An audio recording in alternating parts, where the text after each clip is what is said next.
दोस्तों, क्या आप जानते हैं कि बिजली की तारों पर बैठे हुए परिंदों को करंट क्यों नहीं लगता? दोस्तों, बिजली किसी भी चीज को सिर्फ उस वक्त नुकसान पहुंचा सकती है जब उसका सर्किट मुकम्मल हो। आप देखते होंगे कि बिजली की दो तारें होती हैं, जिनमें से एक को लाइव वायर और दूसरी को ग्राउंड वायर कहा जाता है। सर्किट उस वक्त तक मुकम्मल होता है जब ये दोनों तारें या तो बराह रास्त यानी डायरेक्टली या फिर किसी ऐसी चीज के जरिए एक दूसरे से जुड़ जाएं, कनेक्ट या टच हो जाएं, जिसमें से करंट गुजर सकता हो।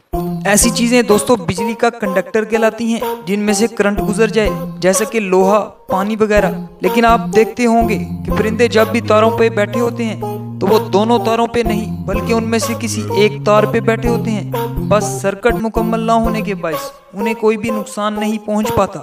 लेकिन अगर कभी भी किसी भी तरह से परिंदे बैक वक्त दोनों तारों को छू लें तो उनकी मौत वाक़या हो सकती है, क्योंकि दोनों तारों को एक ही वक्त में छूने के बायस सर्किट मुकम्मल हो जाता है, जो कि परिंदों की मौत की वजह बन जाता है। और यही वजह है कि आप बाज़ औक़ात परिंदों को बिजली की तारों के नज़दीक मरा हुआ पाते हैं। दोस्तों, क्या आप इस फैक्ट के बारे में पहले से जानते थे? दोस्तों, अपनी राय का इज़हार कमेंट सेक्शन में ज़रूर करिएगा और साथ ही एमी सेज को सब्सक्राइब कर दें ताकि मज़ेदार वीडियोस के नोटिफिकेशन आपको मिलते रहें।